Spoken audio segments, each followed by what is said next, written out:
The true validity of an Ironman account is 10 hit points. So welcome to the start of a new expedition. It's time to experiment how good my skill, knowledge, and mechanics of this game mode actually are. If I lose my red helmet, we'll push on, but if I get 11 HP, I'll relaunch the journey again.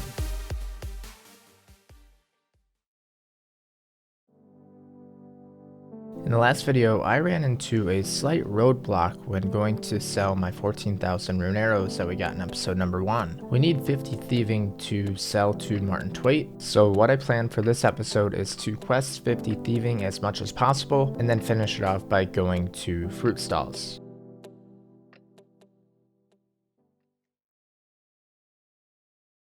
Well, welcome back to episode number 2 of my hardcore Ironman adventure on my 10 HP account. So the first quest I want to start is Plague City. Plague City. 1 quest point 2425 mining experience unlocks biohazard and arty cloak 1. Plague City complete. 1 quest point 2425 mining XP. Takes me to 15 mining, very nice. That helps for Night Sword quest because I need 10 to mine the blurite. Well, the next logical step is to do biohazard, and we'll get some thieving XP from this quest. Biohazard. 3 quest points 1250 thieving experience unlocks arty cloak 1. Well, we've ran into a roadblock. I'm at the part where I was going to use the dialogue manipulation method with Mac H, so I can basically kill the mourner and get the key without getting any experience. But it looks like Jagex has outsmarted us. Or have they? My friend, literally named friend, could get through the gate because he's done Roving Elves quest and Mac H hasn't. But as you can see on the screen, he says where's the spawn, meaning he can't actually see the mourner. So Jagex actually did fix this. You can only see the mourner if you're doing the quest. But here's where I get really lucky. Oh, look at this. A 34 might kill it for me. Oh, there's no mourner? Oh man, they've completely patched this. But this may actually work. Hang on, this may work. Oh my god. I think I stole the guy's kill. Yo. Did you get the key? Nope. Happy to help, I guess. Thank you so much. Basically, if you're confused, I used a method called dialogue manipulation where I can get the reward from this portion of the quest without actually getting the kill. Now, although you can recoil this part without getting any HP experience, I don't have recoils unlocked, and I don't want to get my magic level up to imbue the sapphire ring in the early gameplay either. Getting your magic level up or your melees up in the beginning gameplay on any 10 HP account is the biggest mistake you can make. It'll come back to haunt you in future quests. So this should complete biohazard, which I think I should have all the unlocks now to do arty cloak 1. So hopefully that gives me 1 level. Nothing. Well, it looks like we have 1 more quest I need to do before I can do the arty cloak 1, and that is Rune Mysteries. Rune Mysteries. 1 quest point unlocks the rune crafting skill and arty cloak 1. So while I was in the area delivering the air talisman to Wizard Comfrey, I decided to come here to the ham hideout. I'm going to quickly try to get the rusty sword, which obviously I need for arty cloak 1. And then I'm also going to try to get a full set of ham robes, as that's going to be needed for Death of Dorgashun. Now, a quick tip for you, the females actually hit 1s, the males hit 2s. So you're going to always want to pickpocket the females. This is also, oh, there's the rusty sword, but I was saying this is also a really good spot for a steel axe and a steel pickaxe, which are good for your beginning training levels of woodcutting and mining respectively. Well, we got an easy clue. Alright, so here's the reward. This was a 4-stepper. I don't actually plan on opening these, for now at least. I'm just gonna stockpile them in the bank, and then when I get a lot of them, or what I think a lot of them is, then we'll go to Entrana and open them all there for a better chance at pages. There we go, Rune Mysteries complete. And there's the 10k. Let's go down just so we unlock the next level. Well, this could go so wrong right now. I really should bank all my stuff, but I really need to do this. Oh, thank God.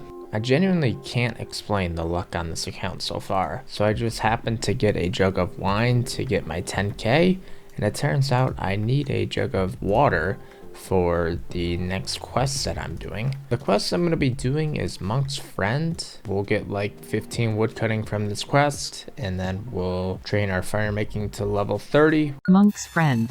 1 quest point 2000 woodcutting experience unlocks Arty Cloak 1. And this should be Monk's Friend completed. Cool. So up to 13 woodcutting. 1, and that should be 30 fire making. Now burn willow logs, but most importantly, I can now start the Sea Slug quest. Sea Slug. 1 quest point 7175 fishing experience unlocks the fishing platform and Arty Cloak 1. Wow, are we done already? That was like 5 minutes. Okay then, 7k fishing XP completed.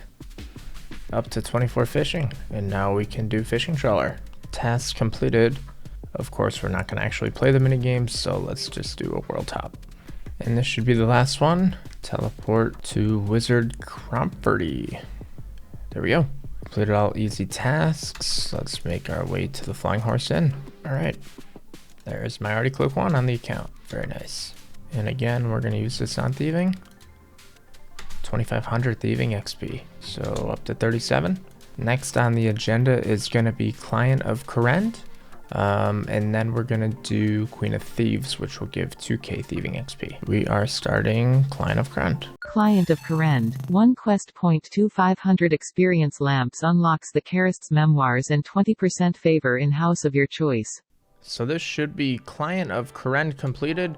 There we go, 1 quest point, 2 antique lamps, and a favor certificate in any house of my choice. So this may be a little bit controversial, but I'm actually going to use my antique lamps in farming. Farming is probably the worst beginning skill in my opinion to raise. So there's 5 farming, and then we're going to go ahead and do the other one on farming as well. Let's make sure we don't use it on HP. There we go, 9 farming. All right, and I can grow guams. Now, I think I can use this on any house that I want. All right, so after looking at it, the obvious choice is Pisgrelius. The first 15% on Pisgrelius is absolutely brutal, my friends. The fishing nets on the docks, that is something you don't want to do. Take my advice, use that on Pisgrelius. Queen of Thieves. 1 quest point 2000 thieving experience unlocks the Fisher's Flute teleport and 10% Pisgrelius favor. And this should be the Queen of Thieves completed. 1 quest point, 2k coins. Any GP in the beginning game is good. 2k thieving XP, which is what we're after, a favor certificate and the memoir piece. And up to 38 thieving, I can now pickpocket master farmers, something you don't want to do at 38 thieving. And we're up to 30% Pisgrelius, and we're also going to use the Fisher's Flute on Crest Memoirs, and the account is starting to come together. Hazel Cult. 1 quest point 1500 thieving experience unlocks 5 kudos in the Varric Museum. So this should be Hazel Cult completed. I ended up siding with Hazel, so I didn't have to kill a level 13, because obviously I don't have a recoil or anything to do that. But this should give me 1500 thieving XP. There we go. Another 2k coins. Yeah, this GP is really adding up. And getting close to 39 thieving. Alright, so we're going to be doing a mini quest called Daddy's Home. I've never done this before. I guess I'm going to get 9 construction from it. And I need 10 construction to do the Tower of Life, which gives me 500 thieving XP. So this should complete Daddy's Home and give me 9 construction, I think. Yeah, 8. Okay. Oh, look at that. Dude, that's sick. On a beginning account to get all this stuff. So here comes my first construction contract. Obviously we can only do a beginner contract. Could you please see Noella north of East Ardoyne? Hey, 11 construction. And now you're gonna give me a reward? 500 XP and T? Oh my god, 13x, dude, this is crazy. Tower of Life. 2 quest points, 500 thieving experience, 500 crafting experience, 1000 construction experience. Unlocks creature creation. So Tower of Life completed, gained some levels there, 5 crafting, 39 thieving, and 16 construction. So now I'm on the last thieving quest that I can do. So this one's called Tribal Totem. Tribal Totem. 1 quest point, 1775 thieving XP. I think that was the easiest quest I've done yet. Tribal Totem completed. 1 quest point, 5 swordfish, and 1775 thieving XP. So now we're 39 thieving. We've done every thieving quest I can do other than the feud, but I can't do the feud without a cannon, so it's kind of like a catch-22.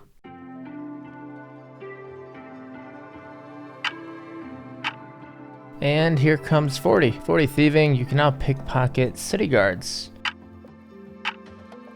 All right, here comes the first level already, 43 thieving. Yeah, this is going to be very, very quick. I should have thought of this from the start. 43 to 50, definitely fruit stalls. And here comes 47 thieving. Very nice. You can now steal from certain chests in Hemister and Releka with the aid of a lockpick. So hear me out. We have 50 thieving coming in. This is going to be a milestone level. We're going to be able to get the rogue's outfit and more importantly, trade Martin Twait to be able to sell my rune arrows. There it is, 50 thieving.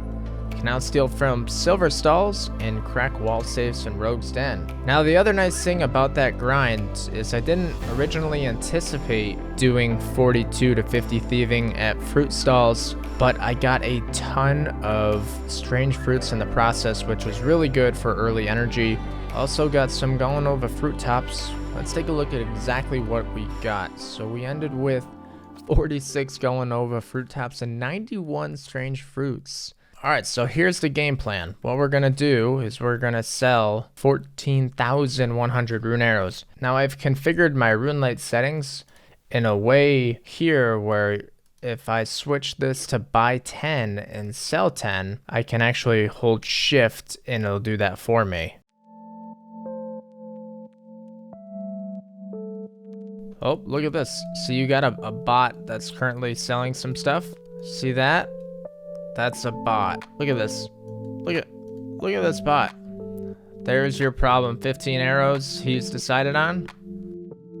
In a lot of shops, main accounts and Ironman accounts are actually separated, which means there's actually 2 different shops. So one shop for a main account and then a separate shop for Ironman account. This is notably at places such as Mage Bank, but here at Martin Twait, they don't actually have separate shops, which means I'm basically competing against bots. So how do I remedy this? Well, I logged in with my main Mac H. So basically what I'm gonna do is Mac H is going to be buying all the rune arrows 10 at a time from my 10 HP account, a 10 HP. Is this a bug? No. Is it an exploit? Arguably. You can probably compare what I'm doing here to another exploit I arguably used, going from 58 to 82 magic for free at Barbarian Assault in the My Liability series. But anyway, we got arrows to sell, let's get to it.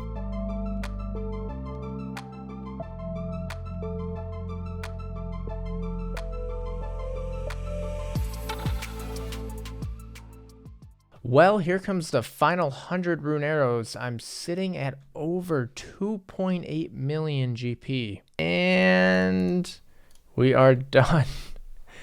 2,845,000 GP on a brand new 10 HP Ironman account. Oh, if that's not overpowered, then I don't know what is.